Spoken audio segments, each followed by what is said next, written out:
Happy Friday, everybody. Welcome to your CrossFit Cure at-home workout for June 26th. We've got a lot of options in our workout today, but before we get to that, let's go over our warm-up. Our warm-up today is 3 sets of the following movements: 20 jumping jacks, 10 push-up to downward dog. You can do knee push-ups if you want to do those on these, or you can just go into a plank and back into that downward dog where you stick your hips up in the air. This is about stretching and getting our shoulders warmed up. 10 single arm side T plank. So we'll go into a side plank, single arm. We'll bring the other arm up to a T. Then we'll go back down into rotate into our plank if we can, and go up to the other side. If that doesn't work for you guys, go ahead and just do about 30 seconds in a side plank on each side. Then we're gonna go 10 crab walk forward, 10 crab walk backwards. So get into that tabletop pose if you're able. If this bugs your shoulders, limit that range of motion, or just do that tabletop hold for about 30 seconds. Otherwise, we'll crab walk forward, crab walk backward. Let's try and keep our hips a little bit higher. Try not to let our butt drag on the ground on these. So 3 sets of those movements, you guys, and then we'll get into our workout. Today's workout is called Venom. It is a 15-minute AMRAP, and like I said earlier, we got a lot of options here. So let's talk about the prescribed scale for your at-home workout today. It is going to be 12 dumbbell floor press and 6 dumbbell man makers. So dumbbell floor press, laying on your back, 2 dumbbells, pressing those up just like a bench press, and then back down. The difference here is you won't have as large a range of motion because obviously your elbows can't go through the floor. You can't bring the dumbbells all the way down to your chest. If you have a pair of dumbbells that are really light, do the reps unbroken and double those reps, okay? So instead of 12, you do 24, something like that. And same thing when it comes to the man makers here. A man maker is a push-up with the dumbbells in your hands. You do a push-up, and then you will do a row on your right arm, push-up, row on your left arm, and then you're going to hop your feet up, and you're gonna power clean those dumbbells up to your shoulders, and then press them overhead. That is one man maker. It is a long movement, okay?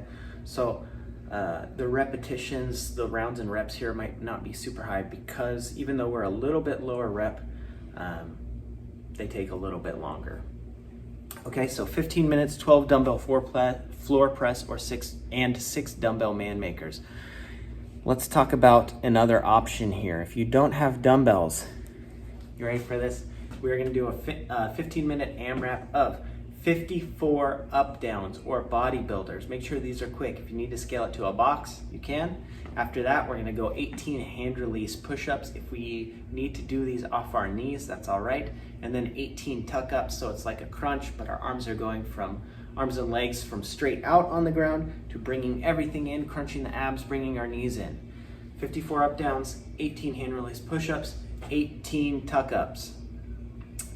Again, you're probably not going to get through too many rounds and reps on this because on this version, the repetition is super high, the movement repetitions. That's it. Record your total rounds and reps in Sugar WOD, guys, and that is it for Venom. Let's talk about our accessory work. We've got 3 sets of 30 seconds ATY. So bent, if you want to use some light weights, you can. Arms are going to go back like an A-frame shape, then we'll bring it back under. Bring them out nice and straight like a T, and bring them back, and then bring them up like a Y. 30 seconds of those, just rotate through ATY, ATY, ATY. Then we're gonna go 30 seconds of prone snow angel, so face down here. Light weights, bringing them from our sides, around like a snow angel, but I'm face down, to overhead, and we're trying to keep our arms off the ground here, so don't rotate right along the ground as you bring them overhead. Try and elevate them up a little bit. Then we got 30 seconds scorpion stretch. So face down, you can stay face down, move your arms out and bring 1 foot up to the opposite hand. Hold there for 1 to 2 seconds, bring it back down and switch sides for 30 seconds. Our last movement in accessory work is 30 seconds of 90 external rotations. So how we're gonna do this today, you guys, is if you wanna use a light weight, bring your arms straight out to the side, fist forward like this. If you want to use a light weight, and then rotate that up 90 degrees and back down. This is supposed to work our rotator cuffs. So all this stuff today is shoulder, they like to call it like shoulder bulletproofing here. So accessory work that helps improve our shoulders, and this 90-90 external rotation is rotator cuff work. Okay, 3 sets of all those movements, and then we'll get into stretching. And our stretching today is 10 bird dogs. So on all fours, opposite arm, opposite leg, go straight out. Hold that for 2 seconds and bring it back down, and then switch sides. Then we will do 10 lateral crossover step ups. So low box here or something small we can step up onto. Okay, you're gonna cross your leg over onto it. You're gonna step up sideways. This is a challenging movement. So pick out something low that you can do this with. If you need something to hold on to, make sure you have that nearby if you want to do it next to a wall or something. If you don't have something low to step up onto, we will do 10 Curtsey lunges. So this is a back stepping lunge, and it's the same type of thing where the legs are going to cross laterally over each other, okay? So those are our stretching movements. That is it for Friday. Thanks, guys. We'll see you for one more day this week. See you tomorrow.